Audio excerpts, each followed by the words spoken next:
Pronto. Valendo. Galerinha, boa noite a todos. Sejam mais uma vez bem-vindos. Hoje, dia 13/4, uma segunda-feira. Já estamos há praticamente aí já um mês em quarentena. E vamos para a nossa aula sobre a disciplina futebol e futsal. Muito bem.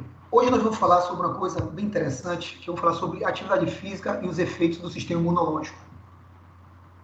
Bem, primeiro a gente tem que entender que o sistema imunológico está diretamente ligado à atividade física, ou seja, ao movimento do corpo humano. A gente sabe que a primeira coisa que a gente tem que entender é que se eu tenho uma intensidade de uma atividade física muito alta, para uma pessoa que não tem um condicionamento adequado, eu faço com que o sistema imunológico dela fique extremamente fragilizado.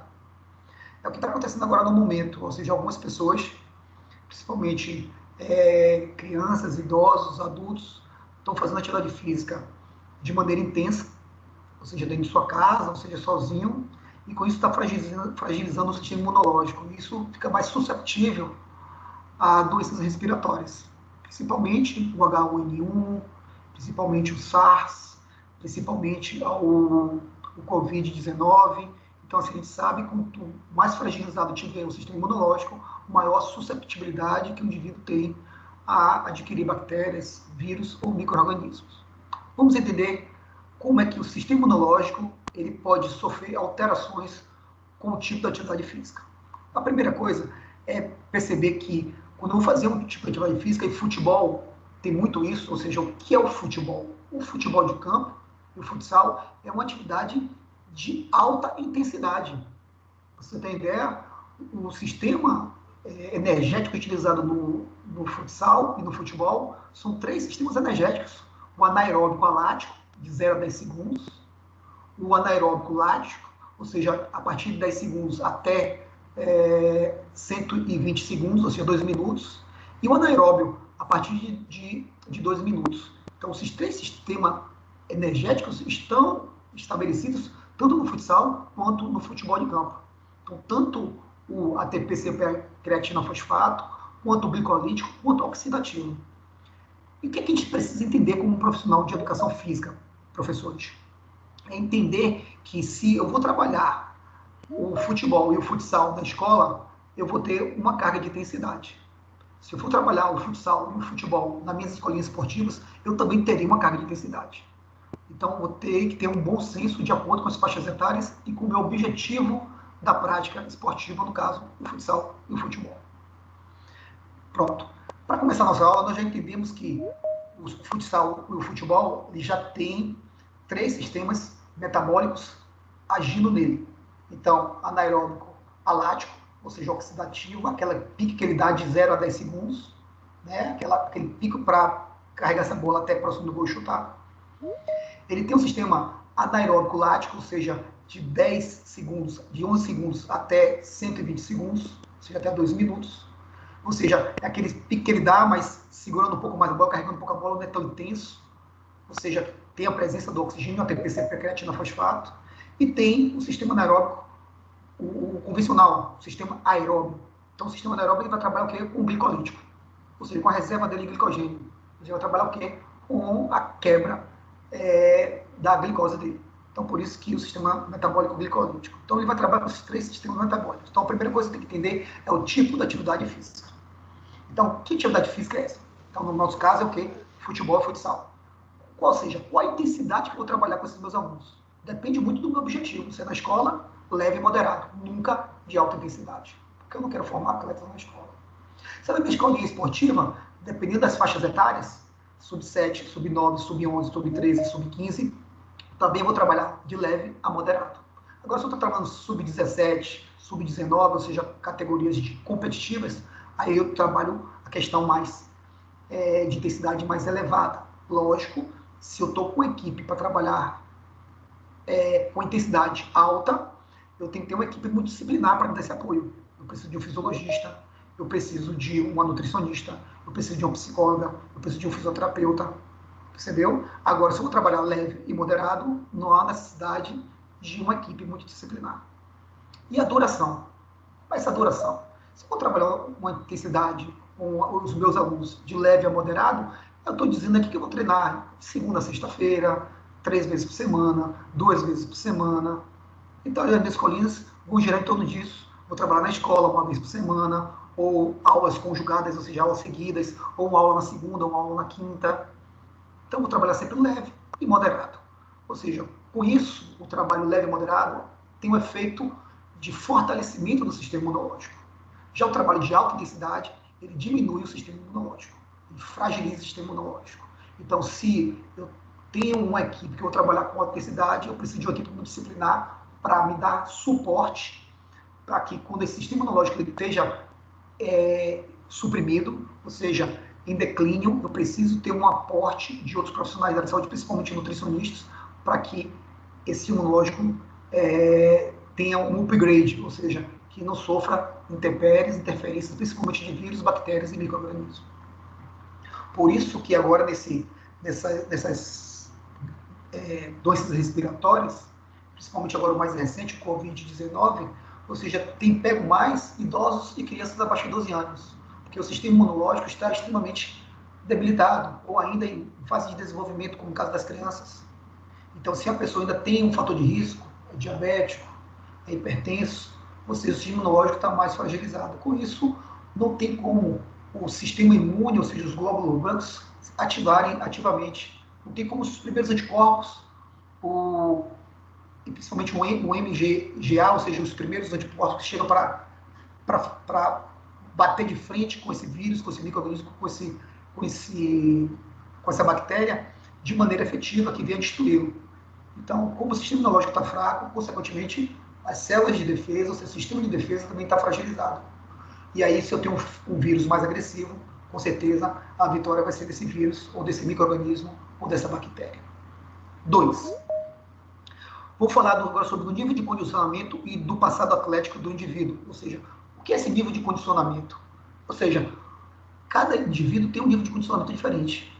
Alguns mais aeróbios, outros mais anaeróbios. E eu tenho que trabalhar todos esses dois níveis de condicionamento, tanto o anaeróbio alático e lático, quanto o aeróbio. Então, é importante eu perceber qual o nível desse condicionamento. Como é que esse menino chega até mim? Ele era sedentário, não era? Ele só faz atividade física uma vez por semana? É só na escola, então é só uma vez por semana? Ou no máximo 2 vezes por semana, quando as aulas são quebradas? Normalmente é uma vez por semana com aulas conjugadas, 2 aulas seguidas. Ou na minha escola esportiva, que é só terça e quinta, que é quarta e sexta. Mas como é que ele chegou até lá? Uma criança que está acima do peso, uma criança que está muito magra, como é que ela está, o nível de condicionamento dela? Se ela tem um passado atlético, porque o passado atlético é importante, principalmente se a criança ou o adolescente ou o adulto ele já tem um passado atlético, ou seja, uma atividade física prolongado já alguns anos anteriores, mas ele parou, ele tem uma memória muscular, que isso vai me ajudar bastante, principalmente para eu condicionar ele novamente. Então ele vai ter uma velocidade de condicionamento físico, de resposta imune, muito mais rápido do que um indivíduo que não tem um passado atlético. Lembrando que chegou agora na sala, a gente está utilizando agora uma nova dinâmica. Vocês podem perguntar no momento que vocês quiserem, tá? Porque eu estou compartilhando a minha tela com vocês. Então, podem perguntar quando vocês quiserem. Só abrir o microfone de vocês e fazer a pergunta de vocês. Vem cá, professor. Pode falar. Sua tela está travada. Não, a primeira só está na primeira tela. Que tem estou dizendo a tela que o senhor fala. Não, a tela não está travada, não. Eu agora estou espelhando a tela para vocês. Então, o que eu mexo no meu computador, vocês conseguem ver. Com isso, fica mais leve e não fica travando como antes. Valeu. Mas eu vou passando aqui com vocês. Vai estar passando para vocês, sem problema nenhum. Tá? 1 a 1. Bem, vamos falar agora sobre fatores ambientais. O fator ambiental influencia muito. Galerinha, a gente tem que entender isso de uma vez por todas. O tipo de atividade física vai influenciar, a intensidade, se ela se leve, moderada ou grave, vai influenciar, a duração da atividade física vai influenciar, o nível de condicionamento do indivíduo, o passado atlético dele vai influenciar, e os fatores ambientais também vão influenciar. O que são esses fatores ambientais? Ou seja, o excesso do frio e o excesso do calor. Então, se eu estou no local, por exemplo, no Piauí, Maranhão, lugares muito quentes, isso vai influenciar no rendimento, ou seja, desse exercício físico. Isso vai influenciar no sistema imunológico. Se eu estou em um local muito frio, ou seja, Santa Catarina, sul do Brasil, ou seja, ter um frio intenso, isso também vai influenciar o sistema imunológico. Então, os fatores ambientais são determinantes.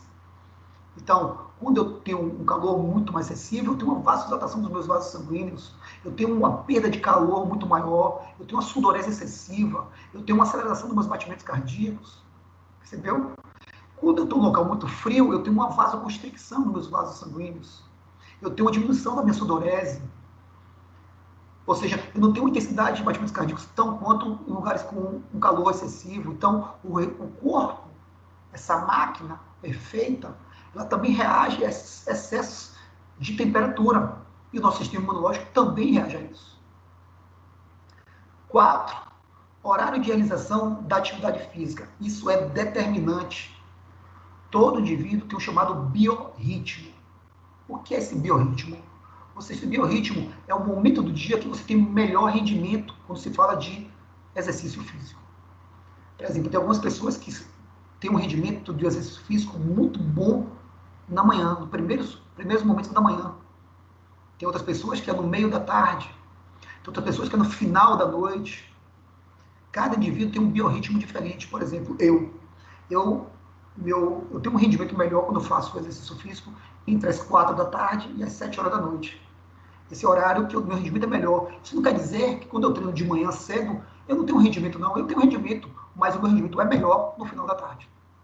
Isso é chamado biorritmo. Isso vai interferir, sim, na realização da atividade física. Então, o horário ele é determinante. Tanto é que equipes de competição de alto nível, por exemplo, quando os atletas eles vão para alguma competição que eles jogam em um outro horário ou no fuso horário, eles começam a treinar naquele fuso horário que ele vai competir, que ele vai ter a competição, para quando ele chegar lá já ter o processo de adaptação àquele horário.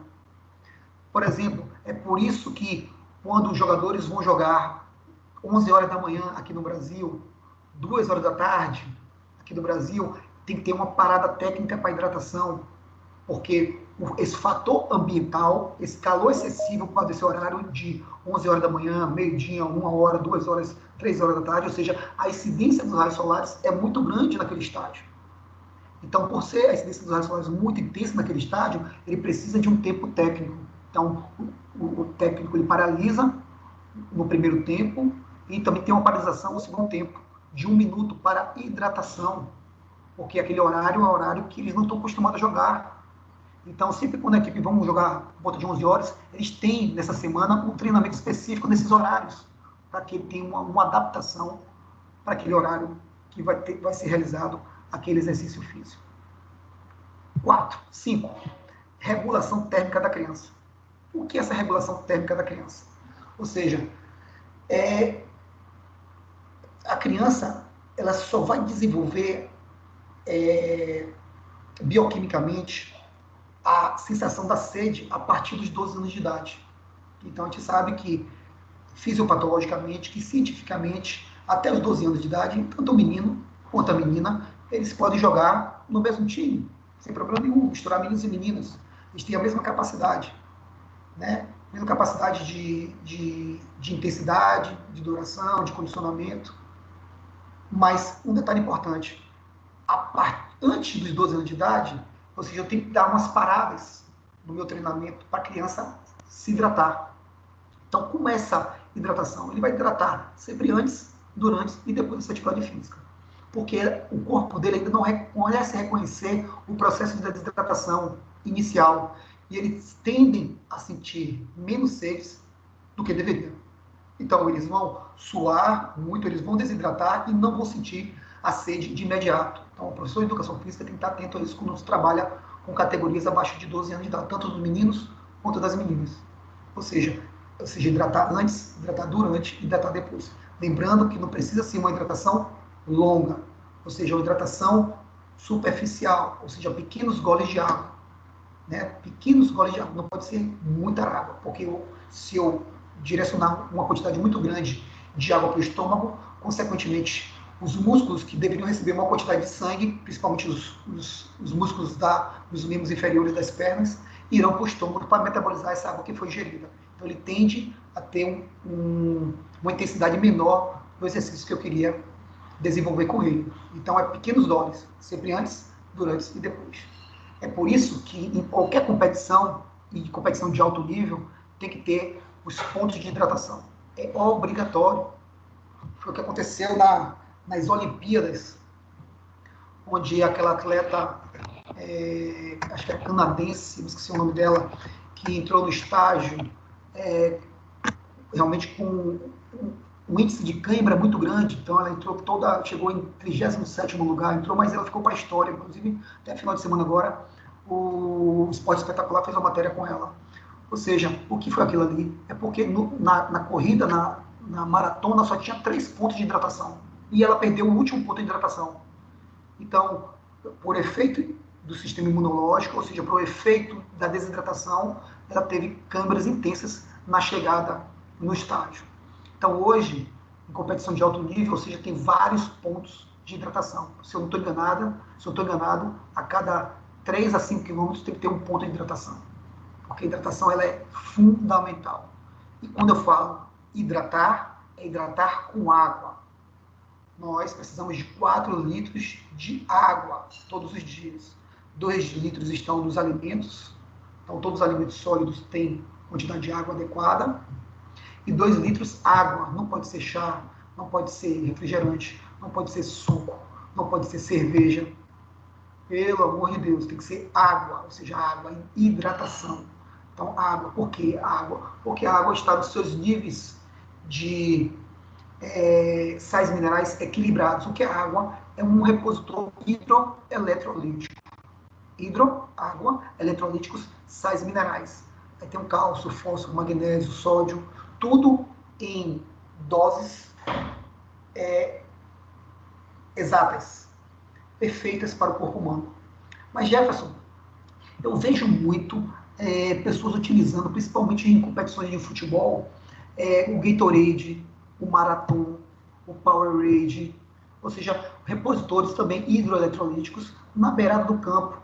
É verdade. Ali quando chega o massagista ou o fisiologista com aquelas cestinhas, ali tem água, tem squeezes de água e squeezes de Gatorade, Marathon ou Powerade, depende do patrocinador. O que são esses repositores hidroeletrolíticos, Powerade, Gatorade e Marathon? São repositores que têm uma quantidade muito grande de sais minerais. Então, uma quantidade muito grande de cálcio, de magnésio, de fósforo, de sódio. E aí, pode ser utilizado? Pode, porque ele está em plena atividade física. Agora, ele poderia tomar esse repositor antes da competição, sem precisar competir? Não. Depois da competição? Também não. Ou seja, ele pode tomar em casa assistindo um filme? Não, porque pode ter uma sobrecarga de sais minerais, principalmente fígados e rins.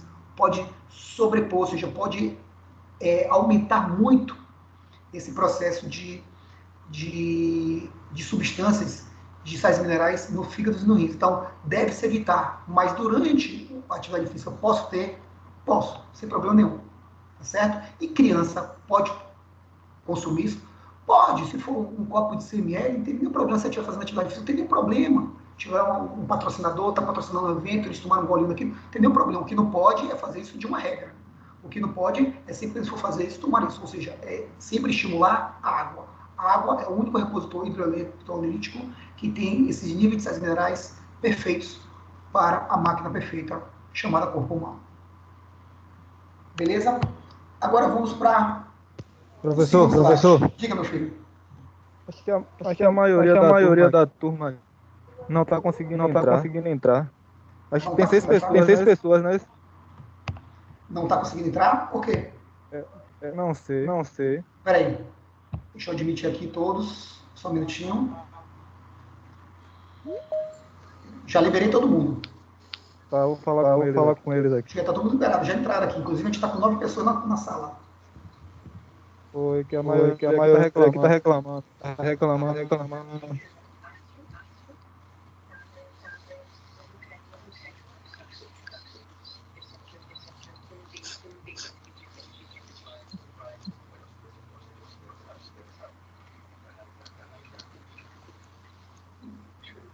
Pronto? Todos entraram? Todos conseguiram entrar?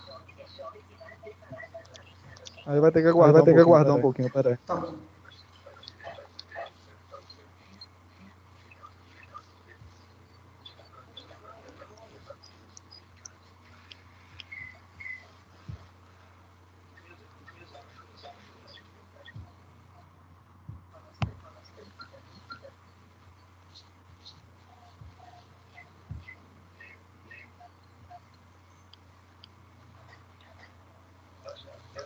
Todo mundo conseguiu entrar? Deixa eu ver aqui. Dê um feedback aí. Não conseguindo entrar agora. Beleza. Eu acho. Tá bom. Já tem uma galera boa já. Entrou bastante gente agora. Porque tava um probleminha, eu acho. Pronto. Todos conseguiram entrar? Tá indo aos poucos. Tá bom. Aí Michelle entrou aí agora. Foi. Olha só, estamos com uma nova dinâmica, tá? Eu estou espelhando o meu computador para vocês. E aí, com isso, vai ficar mais fácil a dinâmica de passar os slides para não travar. Então, agora, a partir de agora, qualquer dúvida, você já pode entrar no mesmo momento e tirar a dúvida comigo. Eu só abrir o microfone de vocês e fazer a pergunta, tá bom? Então, não precisa mais esperar agora o final da aula para fazer pergunta. Pode fazer imediatamente. Eu estou espelhando o meu computador com vocês, com isso vai ficar mais leve as passagens dos slides. Beleza, então vamos continuar. Eu só preciso que Gustavo Caribé bote o microfone no silencioso, por favor. Obrigado, Gustavo. Vamos lá, vamos continuar. Qualquer coisa, podem abrir o slide e falar comigo, tá, gente? Não esquece, não. Qualquer comentário, qualquer coisa aí, pode ficar à vontade. Vamos voltar ao espelhamento. Bem, quais estratégias de prevenção? Jefferson. Oi. Estou te ouvindo bem, minha turma quase Isso. Eu não sei, professor, porque assim, tá tudo perfeito aqui, não tem nenhuma interferência, não tem ninguém solicitando. Eu tive até que avisar que tem um algo que o pessoal apareceu que não tinha entrado, não. Aqui não tá nenhum problema comigo, ou seja, todo mundo que está entrando, ou seja, dizer para as pessoas aí que somente pegar o mesmo link da semana passada, na unidade 1, sessão 1, e entrar direto. Beleza? Tá certo, vou avisar. Peraí, deixa eu ver aqui. O link não tá, não, Fred. O quê? O link não tá desatualizado, não. O link tá assim, o meu link da disciplina tá assim, disponível no AVA. Como não?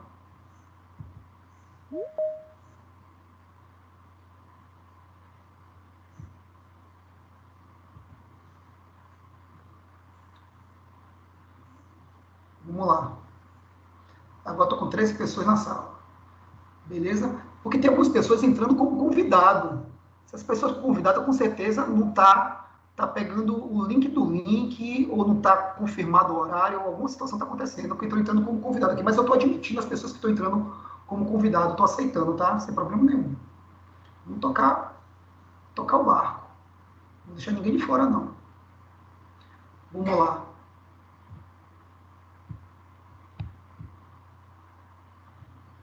Então, vou continuar, beleza? Deixa eu fazer o seguinte aqui. Deixa eu fazer uma coisa. Segura um pouquinho todo mundo aí, tá?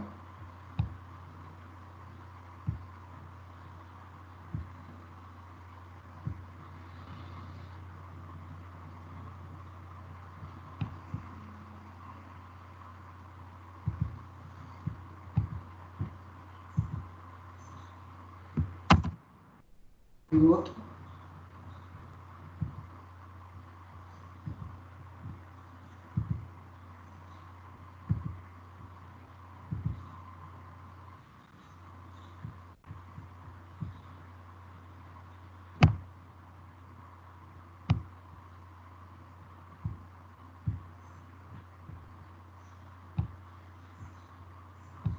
Só mais um minutinho.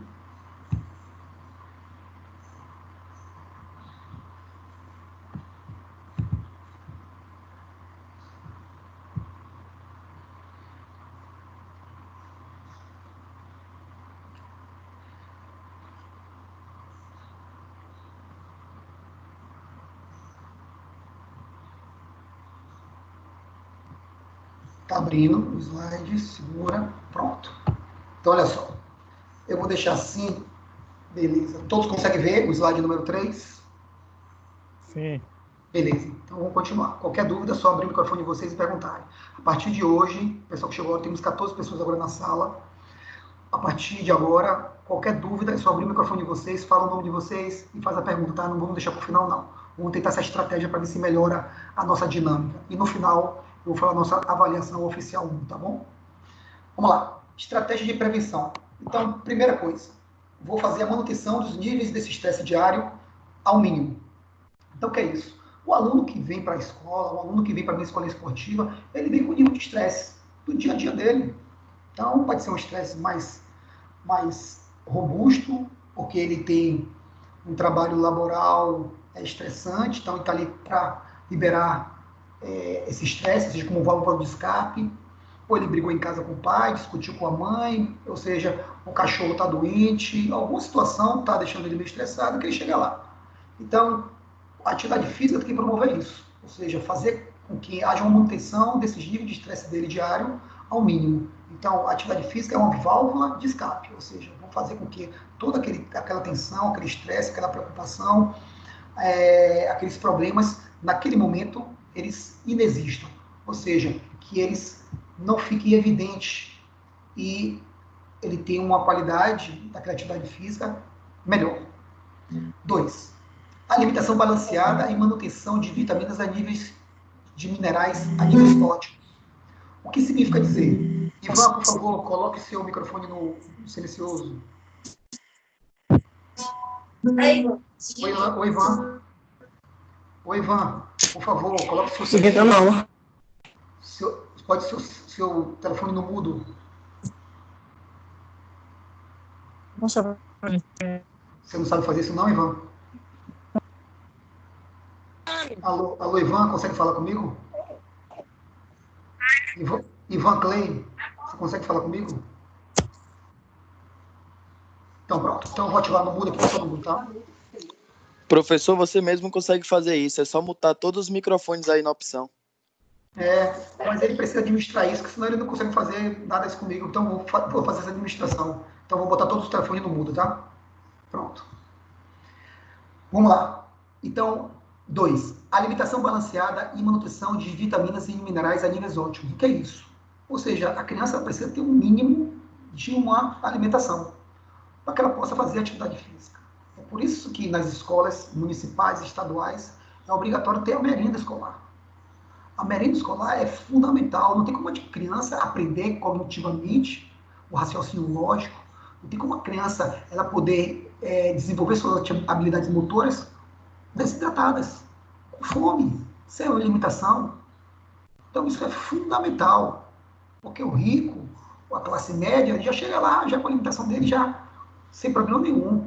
Agora o pobre, que está naquela escola, ele pode ter uma bolsa lá, uma escola de economia, ele precisa de um nível básico de vitaminas e minerais para que ele tenha um bom desenvolvimento cognitivo no aprendizado do aprender, de ensino-aprendizagem, em sala de aula, como também em desenvolvimento de suas habilidades motoras, ou seja, na quadra poliesportiva. 3. Evitar o overtraining, ou seja, a fadiga crônica. A gente sabe que se eu treino o músculo muitas vezes durante a semana, eu acabo fadigando esse músculo. Que essa fadiga, ela pode ser inicialmente uma fadiga aguda, que eu posso corrigi-la rapidamente, reorganizando esse treinamento semanal, ou melhorando os níveis de sais minerais e de vitaminas, ou ela pode se tornar crônica. O que é crônica? Ou seja, aquela que já tem um desconforto naquela musculatura, ou seja, já tem alguma coisa incomodando, no mínimo desconforto, no mínimo. Isso pode levar ao overtraining, ou seja, o excesso de treinamento. O que seria esse excesso de treinamento? Ou seja, ao invés de a pessoa desenvolver essa intensidade, as suas capacidades de força, de intensidade, de potência, de velocidade, ela vai diminuir. Ao invés de ela anabolizar, ela vai catabolizar. Ao invés de ela ganhar, ela vai perder. Então, por que isso? Porque o overtraining, ou seja, o excesso de treinamento, começa a metabolizar músculo. Então, esse músculo, por esse processo de catabolismo, acaba perdendo força, acaba perdendo potência, acaba perdendo explosão. Então, tudo isso acaba influenciando. Então, muito cuidado com isso. E lembrando, eu só vou desenvolver o overtraining se for trabalhar com intensidade alta. Se eu for trabalhar com intensidade leve e moderada, dificilmente eu vou ter esse overtraining. Tá certo? Então, dependendo das faixas etárias, na escola, nunca atividade de alta intensidade, leve e moderada. E nas escolinhas esportivas, de acordo com as faixas etárias, sub-15, sub-13, sub-9, sub-7, enfim, os menores, sempre leve e moderado. Agora, os maiores, sub-17, sub-19, sub-21, que aí eu vou já trabalhar com alta intensidade.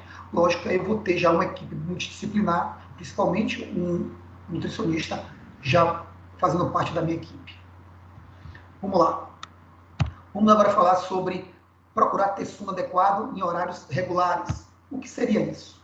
Sono adequado em horários regulares. Todo mundo precisa de uma quantidade de sono diário. Isso é óbvio.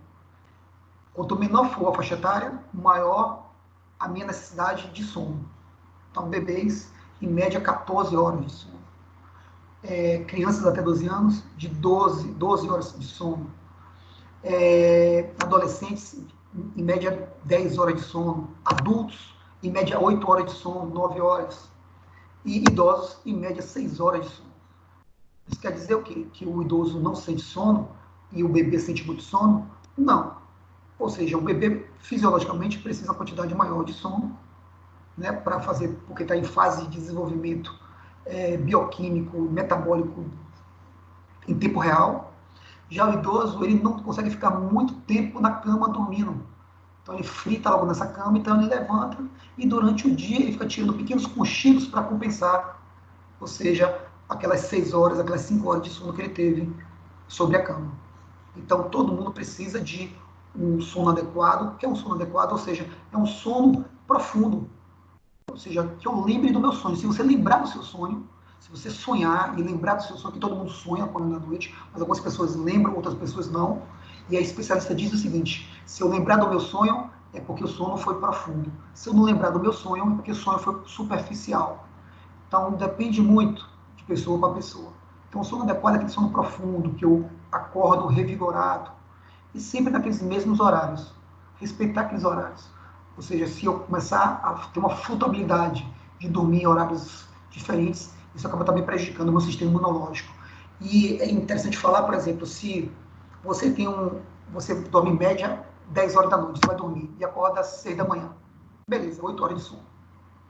Mas nesse dia especificamente eu dormi à tarde. Eu tive um tempo livre à tarde, dormi lá 2 horas. E aí você percebe que à noite que você vai dormir, você tem uma resposta diferente a esse sono. Ou seja, você não se sente... a sua necessidade de dormir rapidamente não é tão intensa como era nos dias anteriores. Porque eu só preciso daquele quantidade específica de horas para que eu tenha uma recuperação de todo o meu sistema metabólico nessas 8 horas de sono. 5. Evitar uma perda de peso acelerada. O que seria dizer isso? Ou seja, se eu percebo que tem um aluno que está perdendo em um curto espaço de tempo muito peso, eu tenho que procurar saber o que está acontecendo. Né? Ou seja, ele pode estar fazendo uma dieta da lua, uma dieta do sol, uma dieta do carboidrato, uma dieta intermitente, uma dieta do blogueiro XYZ, uma dieta do Big Brother. Ele pode fazer uma dieta carnívora, uma dieta herbívora.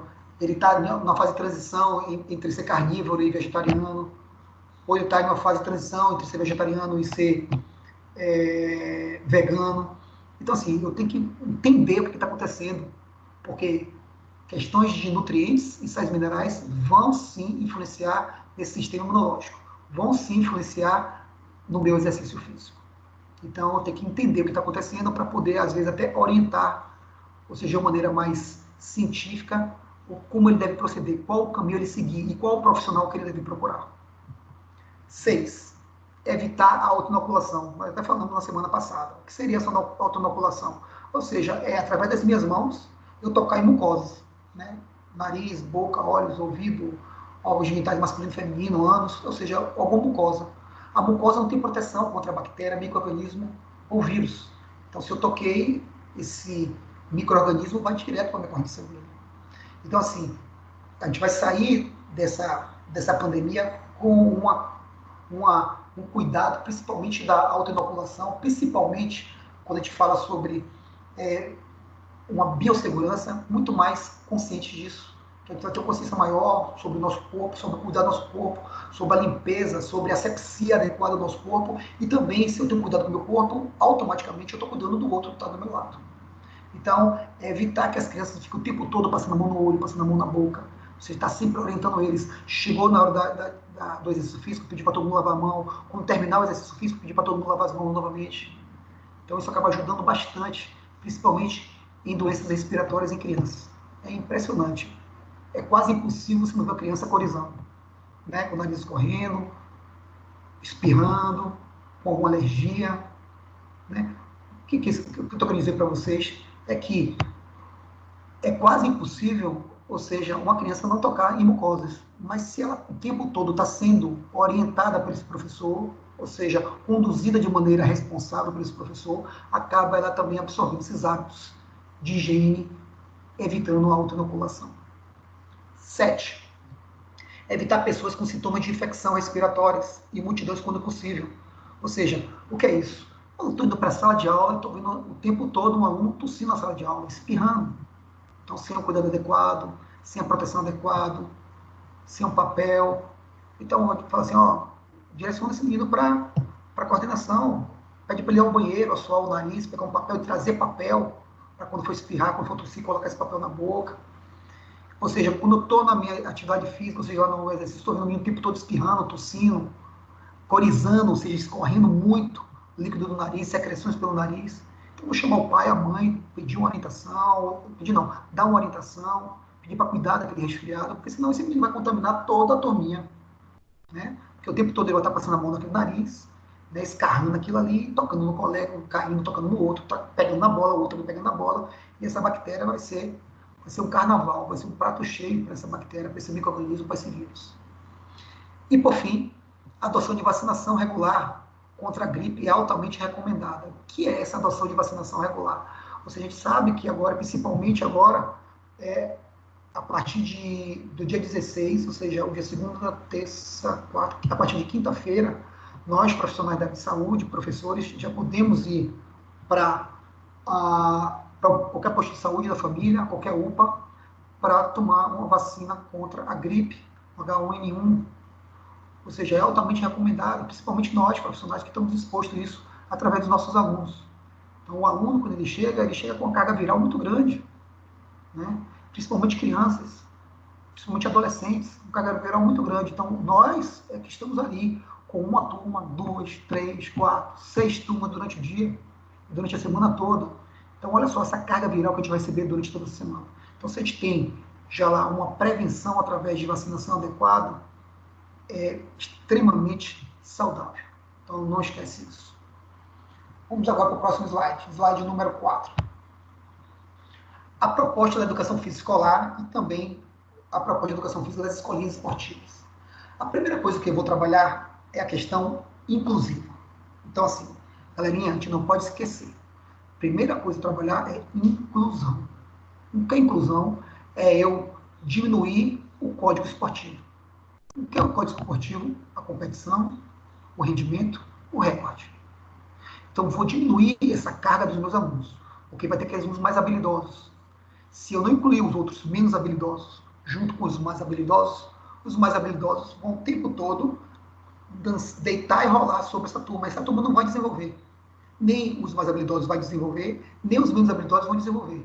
Então, a primeira coisa é incluir. Quando eu falo incluir, não é uma necessidade especificamente para uma turma com necessidades especiais, né, adaptados. Não, estou falando uma turma sem nenhuma deficiência específica, nem psicológica, nem auditiva, nem motora, nem visual. Então, assim, sem nenhuma deficiência aparentemente. Então, assim, eu vou incluir aqueles que não tem condicionamento físico, que é mais gordinho, que é mais baixinho, que é mais alto, que é mais desengonçado, que é mais habilidoso, que é menos habilidoso. Então, vou incluir todo mundo. Quando a gente fala de inclusão, a gente pensa logo em patologias, em deficiências, em múltiplas deficiências. Não estou falando isso. Estou falando de habilidade motora.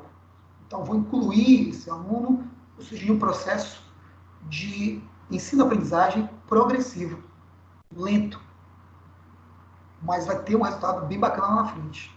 E aí, com o passar do tempo, aqueles que estão desenvolvendo suas habilidades vão passando para equipes mais habilidosas. E aqueles que não desenvolveram, no olhar do professor de educação física, aquele nível de habilidade e de competência, ele fica mantido naquela turma, até ele ter o amadurecimento dele, e aí ele passa adiante para a próxima turma. Então, é um olhar clínico desse professor. Então, eu não posso ir pela pressão do pai, eu não posso ir pela pressão do dirigente escolar, ou da escolinha esportiva, ou de amizade, de acordo com o desenvolvimento de habilidades e competências dessa criança. Tá? Então, não tem uma folha que caia de uma árvore que não seja no momento certo. Então, toda criança vai amadurecer no seu tempo, de acordo com sua individualidade biológica, de acordo com os estímulos que ele tem na sua vida familiar, na sua vida em sociedade e nas suas escolinhas esportivas. Uma outra questão é a questão afetiva, ou seja, a questão da afetividade, das relações interpessoais, eu vou desenvolvendo isso com o tempo. Então, lá na minha escolinha, no meu futsal, na minha escolinha, no meu futebol de campo, com o tempo eu vou trabalhando esse trabalho afetivo. O que é trabalho afetivo? É ter respeito pelo meu aluno. Questões básicas são fundamentais. Bom dia, boa tarde, boa noite, com licença, vem aqui o que aconteceu, sente ali, quem manda aqui é o professor, vou chamar seu pai, vou conversar com ele, porque você está muito desobediente. Então, assim, são questões básicas de respeito. Então, nunca tratar o aluno como se fosse seu filho. O seu filho, ele é definitivo, permanente. Já o aluno, ele é passageiro, ele é um cliente. Então, eu tenho que trabalhar no mínimo, a questão do respeito. Então, a afetividade está baseada em cima disso, respeito. E aí, com o passar do tempo, eu vou melhorando isso, vou me aproximando mais dele, vou percebendo os graus de dificuldade. Alguns vou chamar isoladamente, vou dar orientações em particular, não vou expor aquilo para a turma toda. Outras situações, vou botar todo mundo sentado e aí falar para todo mundo, para que todos entendam o que está acontecendo. Então, de acordo com a situação, se for específico, em particular. Se for para o melhor da turma, eu falo em público. Então, ter esse cuidado, tá? Nessa afetividade. Agora, cuidado. Cuidado para você não exagerar essa afetividade. Não ter o chamado paternalismo. O que é paternalismo? Tratar a criança como se fosse seu filho. Ele não é seu filho. Você não pode esquecer isso nunca, professor de educação física. Professora, não pode esquecer isso nunca. O seu filho, ele é definitivo, ele é permanente. O aluno, ele é passageiro, temporário. Ele vai ficar uma época sob a sua guarda, sob sua vigilância, sob seus cuidados para o processo de ensino-aprendizagem. Nada mais que isso. Então, cuidado com os excessos. Os excessos acabam tornando a sua relação muito íntima. E isso acaba atrapalhando a sua relação com o professor. Então, evitem a todo momento o paternalismo. Seja professor, não pai. A outra questão é a questão cognitiva. O que é a questão cognitiva? É a questão mental. Raciocínio lógico, cognitivo. De eu dar uma situação, um problema para ele, e ele, no jogo, conseguir resolver rápido para isso. Ele, nas escolinhas, no treinamento, no trabalho técnico, ele conseguir resolver isso. Questão cognitiva. Ou seja, a habilidade dele de pensar em alta velocidade, de ele raciocinar logicamente, cognitivamente, em alta velocidade. Então, isso que é esse raciocínio. Inclusive, hoje, nos esportes de alto rendimento, principalmente no futsal, quanto no futebol de campo, isso vale muito. Ou seja, a tomada da decisão daquele atleta no momento que ele vai fazer o gol. Às vezes ele dá um passe que não serve para nada, não foi para ninguém e a bola foi para fora. Para que ele fez isso? E às vezes o raciocínio lógico dele, cognitivo dele, ele faz uma jogada, ele dá um passe, ele faz um drible perfeito, fez a leitura perfeita daquele jogo, teve a visão sistêmica de todo aquele jogo.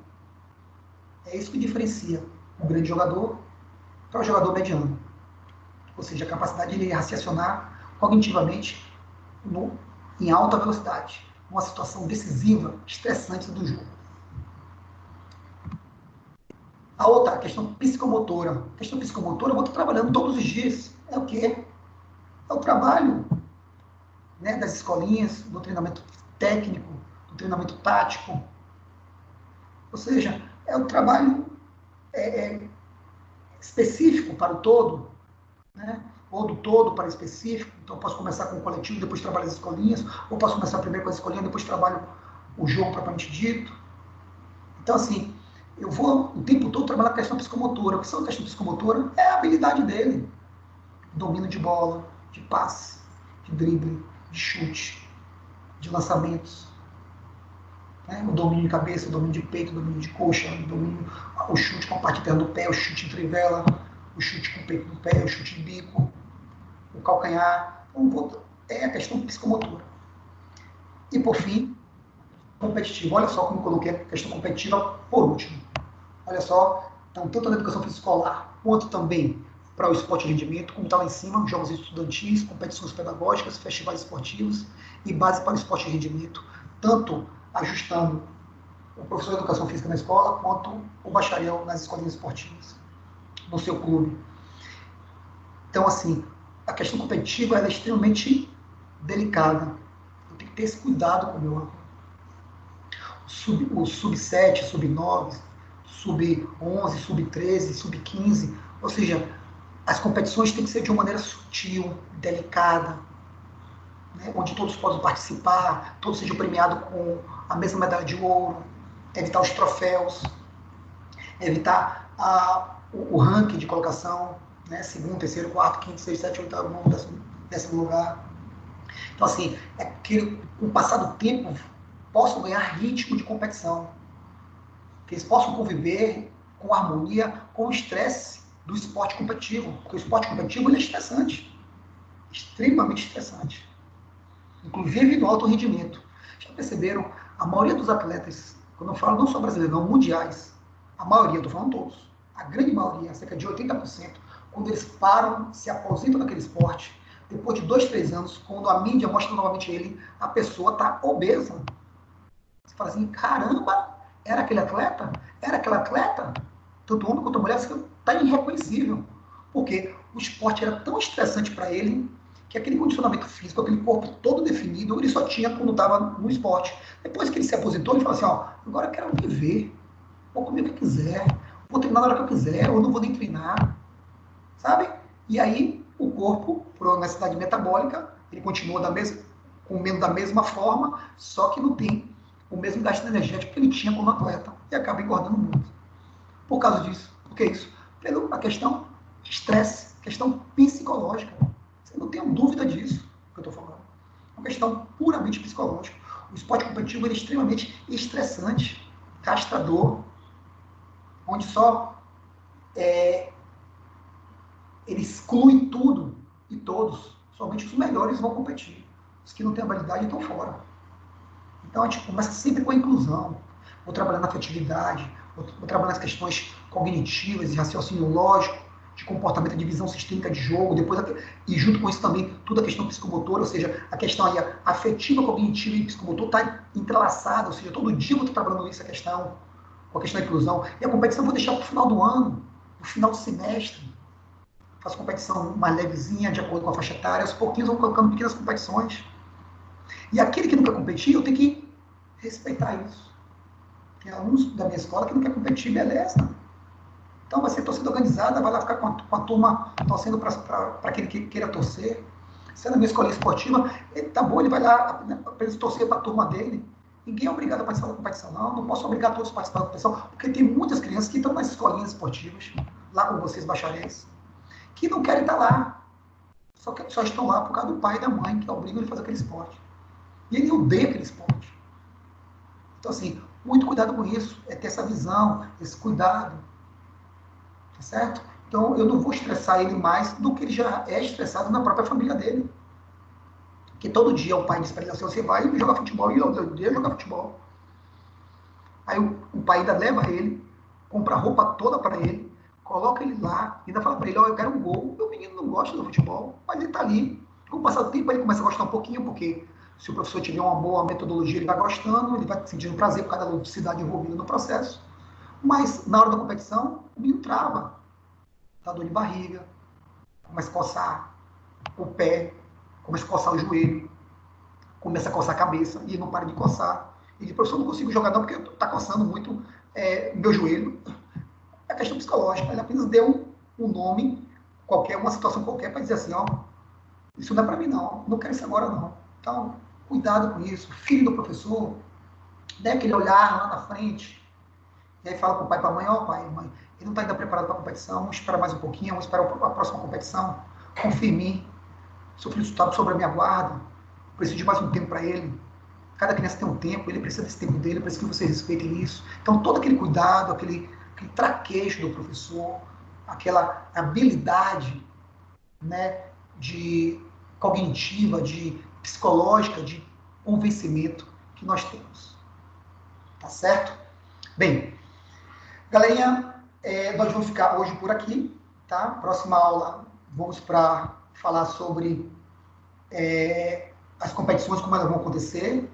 Vamos falar das redes de influência na cabeça dessa criança, tanto no futebol quanto no futebol de campo, como isso tudo se estrutura.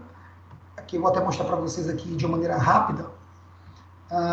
Só um minutinho, aguardem só um pouquinho que eu vou espelhar o meu slide agora. Pronto. Então, nós estamos aqui, nesse slide. Então, a gente vai falar sobre atividade física mínima, não programada, programada, competitiva. Vamos ver as redes de evidências e como é esse trabalho de desenvolvimento, né? De 0 a 1 ano, de 1 a 6 anos, de 6 a 12 anos, acima de 12 anos até 18 anos. E aí a gente finaliza essa parte que fala sobre treinamento esportivo para criança e adolescente e os efeitos que a atividade física influencia no sistema imunológico. Muito bem.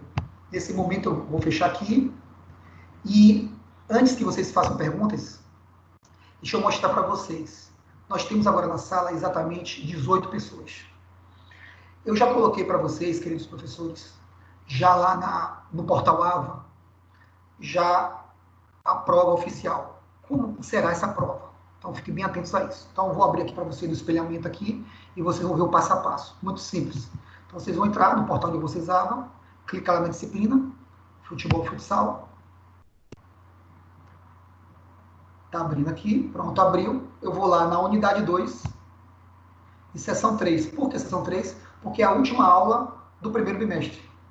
Então, eu clico lá, unidade 2, sessão 3, porque a unidade 3 e a unidade 4 é o segundo bimestre, que ainda é a partir de maio isso. Então, vamos esquecer isso. Então, unidade 2, sessão 3. Clico na sessão 3.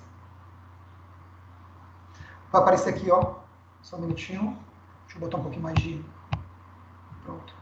Vai aparecer lá, ó. Tá vendo? Avaliação oficial, postada pelo professor. Tá vendo? Oficial. Eu clico nela. Quando eu entrar, tem lá, tá vendo? Prezados, prezadas. Segue em anexo o link da prova da avaliação institucional. Quando eu clico nesse link, olha o que vai acontecer. Tá vendo? Já baixou aqui no canto inferior esquerdo a avaliação, tá vendo? Vai baixar direto no seu computador. É uma prova com 10 questões. E aí eu coloco aqui, ó, orientações para a realização da prova. Vocês devem baixá-la, como eu baixei aqui para vocês, e responder as 10 questões.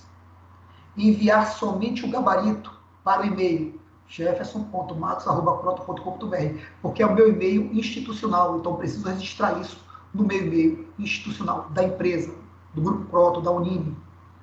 Prazo final para a entrega do gabarito, dia 24, sexta-feira. Vocês têm aí 2 semanas para fazer isso.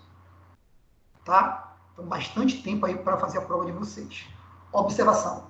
Quanto mais rápido entregar o gabarito, melhor. Não deixe para os últimos dias, pois a data final da avaliação, que é do dia 24/4, uma sexta-feira, não será prorrogada. Tá? Então, vou abrir a prova aqui para vocês verem essa prova. Olha só. Deixa eu só abrir aqui a prova para vocês entenderem.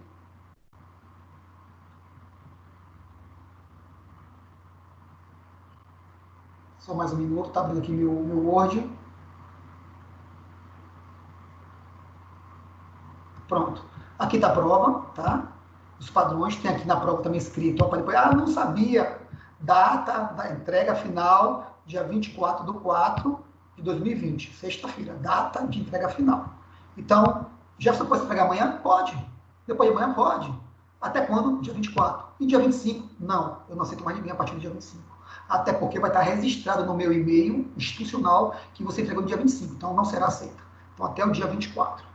Então, olha só, na primeira folha tem lá o gabarito, tá vendo? 10 questões. É só colocar aqui, ó. Primeiro, é letra A, B, C, D. Aí você bota lá um X. Segundo, é A, B, C, D ou E, X. Terceiro, é A, B, C, e aí vai botando X. E aí vocês vão pegar somente esse gabarito aqui, copiar ele, salvar ele aqui, e mandar no e-mail institucional com o seu nome completo. Então vai digitar somente o seu nome completo, a disciplina, lógico, futebol, futsal, e o gabarito. Só preciso disso, o nome completo e o nome da disciplina, para eu saber que disciplina é. Pronto, já está resolvido o problema. Então são, olha só, 10 questões, tá vendo? 10 questões. Tudo que nós já demos está aqui. Nada que eu não dei não está aqui. Então, tudo que nós demos está aqui. Então, está bem tranquila a prova. Então, façam em casa, sem pressa.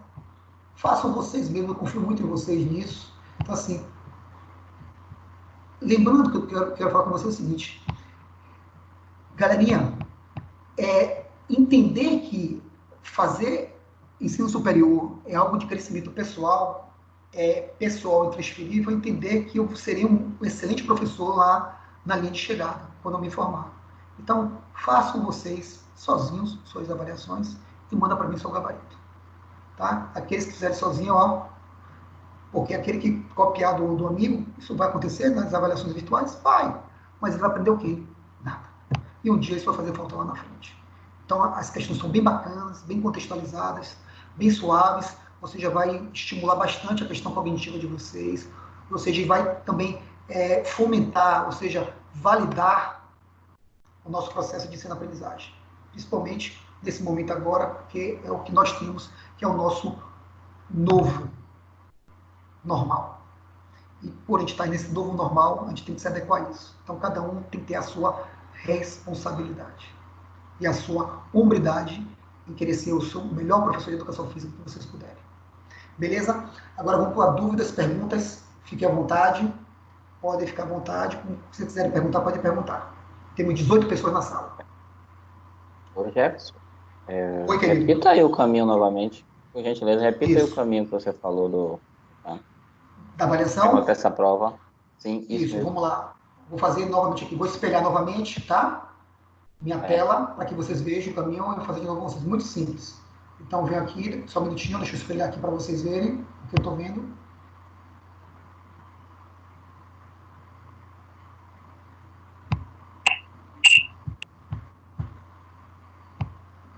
Pronto. Então, deixa eu voltar aqui. Então, primeira coisa, entra no aba de vocês e vai lá na disciplina futebol e futsal. Pronto. Então, deixa eu pegar aqui. Entrei na disciplina futebol e futsal. Vou lá na unidade 2, a unidade de ensino 2, seção 3. A última seção, que é a seção 3 da unidade de ensino 2. Clico nela. E aí vou ver logo, no local da aula, escrito assim, ó, avaliação oficial, tá vendo? A avaliação oficial postada pelo professor. Eu clico nela, ele vai me direcionar para o link. E aí tem toda a orientação aqui no link. Olha só, prezados, seguem anexo o link da prova. Quando eu clico no link da prova, automaticamente essa prova baixa no seu computador, pessoal, só para você. E aí você vai baixá-la, são 10 questões, e vai enviar somente o gabarito para meu e-mail institucional, que está aqui, ó, jefferson.matos@croton.com.br. E o prazo máximo de entrega é dia 24. Eu posso entregar amanhã? Pode. Posso entregar depois de amanhã? Posso. Posso entregar domingo? Pode. É só mandar no meu e-mail institucional. Mas o prazo não será prorrogado. O prazo máximo será dia 24. Dia 25, quem mandar dia 25 vai estar lá postado no meu e-mail e eu vou ter a garantia que eu não vou avaliar aquela prova porque passou da data estabelecida. Então, o prazo máximo é até dia 24. E aí, o que vocês precisam mandar? Somente o gabarito, né, de 1 a 10, que está na primeira página da prova, o gabarito, e o nome seu nome completo não pode ser Ricardo Rocha, tem que ser Ricardo Rocha da Silva Matos, o nome completo, tá? Porque pode ter vários Ricardo Rocha. Então, o nome completo da pessoa, o nome da disciplina e o gabarito. Ponto final. Ficou claro, Dalielto? Dalielto?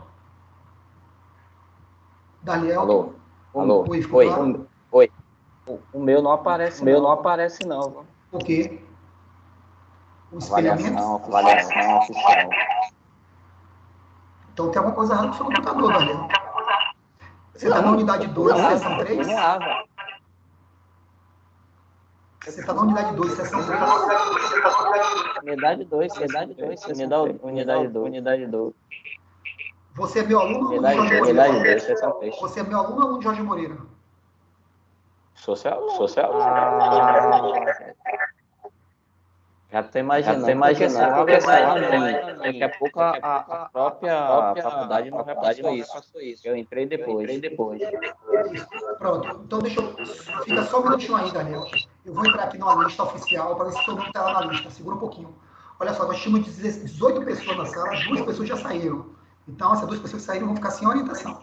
Então, vamos lá. Só um minutinho todo mundo aí. Espera um pouquinho só que eu vou entrar aqui numa... Vai ficar aqui.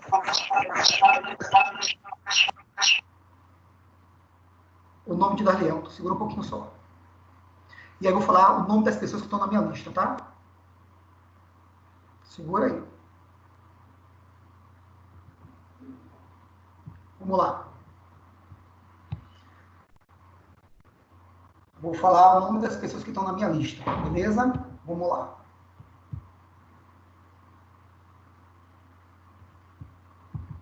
Primeira turma, são 2 turmas. Primeira turma, a turma noturna.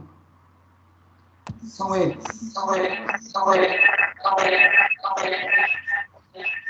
Vamos lá. Cláudia de Oliveira Souza, Cláudio Antônio Silva Macedo, Danilo Silva Ferreira, Davidson Domício Santana de Paulo, Jéssica Leite Santos, Eduardo Prazeres, Emanuela Cristina, Gabriel Henrique, Ian Barbosa Souza, Ítalo Soares Souza, Ivan Clay dos Santos, Jailson Santos da Conceição, Jean Victor Pereira, Kaique Silva, Larissa Conceição, Leandro França, Lucas Giovanni, Luiz Gustavo, Marcelo Reis, Marcos Vinícius, Marcos William, Matheus Ferreira, Michele Vieira, Milene Nolasco, Monique Lima, Nairan Santos e Vanisque Rocha. Agora eu vou para a turma do matutino.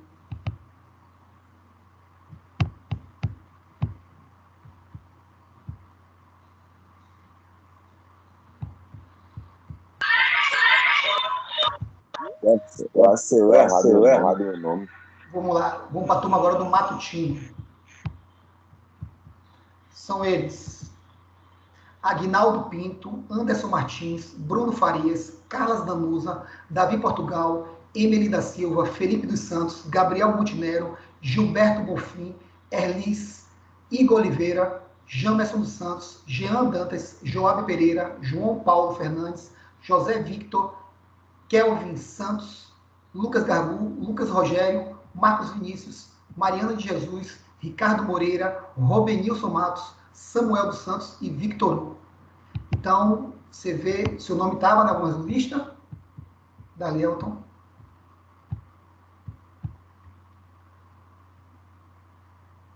Eu solicitei o coordenador para incluir essa matéria. Até agora ele não incluiu, não. Procura ele novamente, tá? Agora abriu para mim o AVA. Já tem a metodologia do... Tem a disciplina metodologia do futebol? Do futsal? Tem. Então você é aluno do professor Jorge Moreira. Ele colocou você na turma de Jorge Moreira. Eu não vou brigar, não quero isso. Não, o que é que você pode fazer? Você vai comunicar para o professor Jorge Moreira, ou seja, você manda um e-mail para mim, que eu mando a prova para você, você faz a prova, manda para mim, você manda um e-mail para mim, eu mando a prova para você, você faz a prova e aí eu passo a nota para o professor Jorge Moreira. Eu vou entrar em comunicação. Tá, agora me mande um e-mail para eu te poder mandar a prova. Por isso que ele não está aparecendo para você, porque a disciplina que abre para você é a disciplina do Jorge Moreira. Depois Jorge Moreira não postou nenhuma avaliação. Tá bom então. Beleza? Já lhe dei uma solução para o seu problema. Próximo. Valeu. Obrigado. Próximo. Próximo, dúvidas, perguntas. Gente, quem está com o microfone aberto é só para perguntar. Quem não for perguntar, deixa o microfone desligado, por favor. Obrigado. Dúvidas, perguntas, gente? Atenção, turma. Nenhuma dúvida, nenhuma pergunta? Alô. Oi, Eduardo, pode falar. Sobre o modo ativo, quando o aluno a gente ele vem falar sobre a vida particular dele, o que é que devemos fazer? Boa pergunta. Olha só. A gente tem duas maneiras de lidar com essa situação. Então, quando eu estou com um aluno, o aluno vem falar sobre uma vida particular, ele vem contar uma questão pessoal, ou seja, lógico, por a questão de educação, eu vou ouvi-lo, tá? E tentar dar um posicionamento ou fazer algum comentário o mais breve possível e o mais superficial possível. Porque muitas vezes a gente não tem noção de como aquela situação está acontecendo no seio familiar ou social dele. E muitas vezes ele só contou somente a versão dele.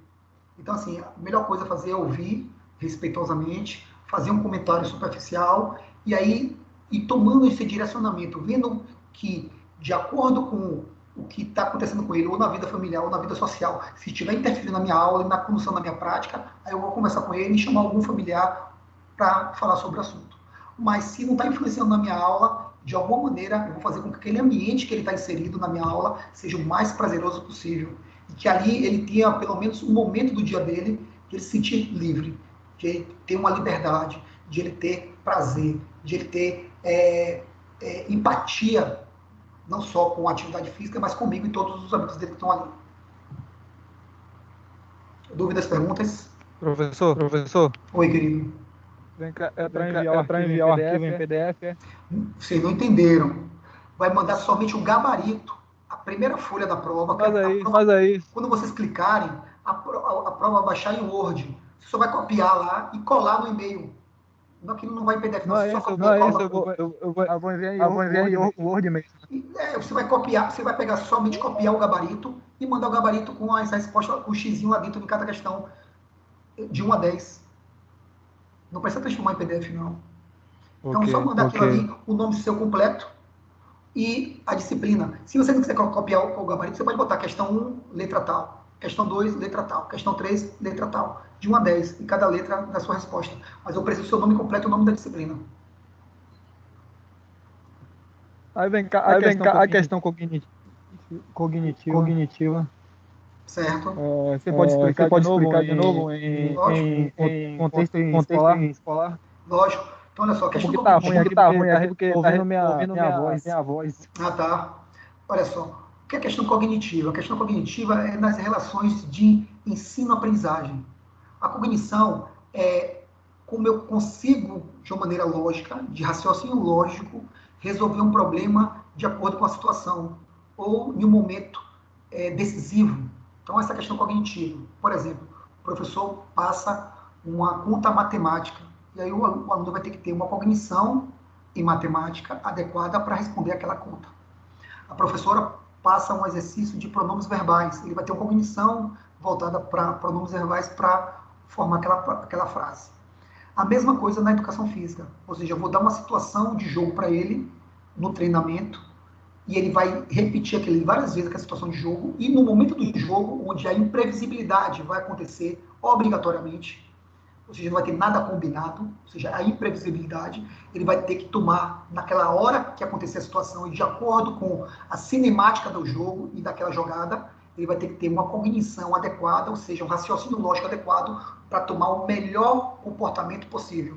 Ou seja, ou dar o passe, ou driblar e chutar no gol. Ou seja, se ele tiver uma cognição, uma resposta a nível cognitivo adequado, ele vai ter êxito. Mas se ele tomar um posicionamento equivocado, ou pensar de uma maneira não adequada na questão cognitiva, ele vai desperdiçar aquela jogada e, consequentemente, não vai ter o êxito do gol. Dúvidas mais, perguntas?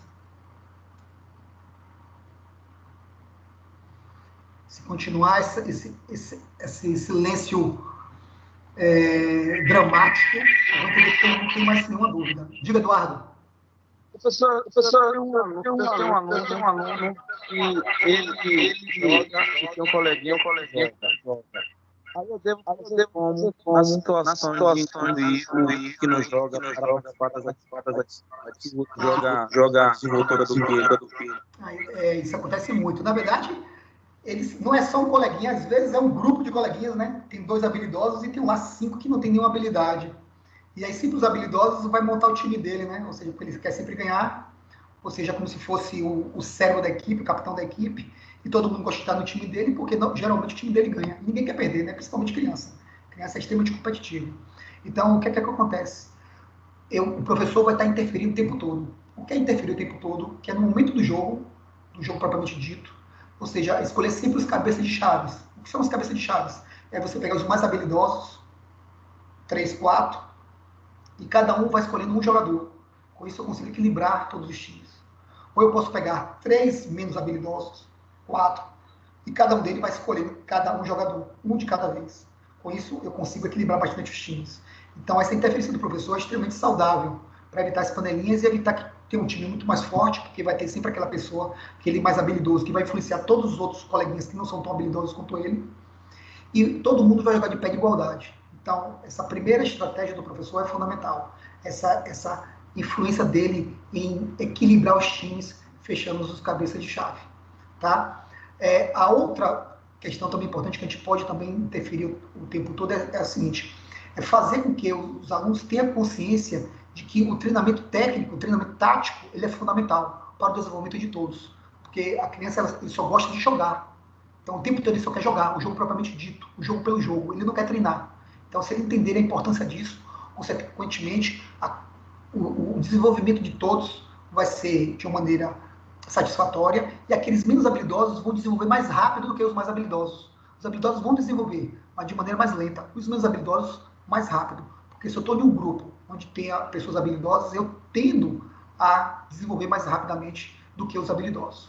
Então, isso é uma característica natural do comportamento nas atividades físicas. Agora, um detalhe: isso não vai ser o tempo todo. Em algum momento eu vou deixar a atividade livre para que eles socializem entre eles. Aí sim, aí vai ter as panelinhas e aí eu não vou influenciar, mas vou fazer isso esporadicamente. Vou fazer isso sempre como exceção. A regra vai ser sempre a interferência do professor, porque é o professor que é o adulto da relação. É o professor que é o educador. É o professor que vai possibilitar o desenvolvimento cognitivo, técnico, tático, psicológico, emocional. Então, é nossa responsabilidade ter esse cuidado. Dúvidas mais? Perguntas?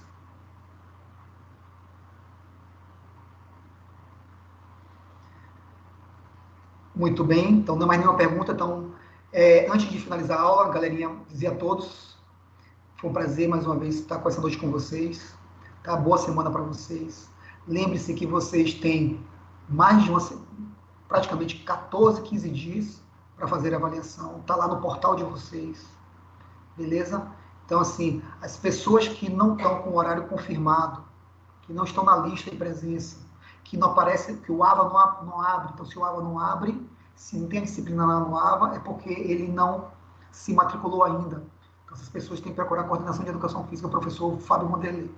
Já as pessoas que estão com o horário confirmado, que o AVA abre, que a disciplina futebol futsal aparece, já está lá na unidade 2, seção 3, abre, faz a prova sem pressa, e aí, terminando a prova, pega lá o gabarito e manda para mim com o seu nome completo e com o nome da disciplina, tá certo?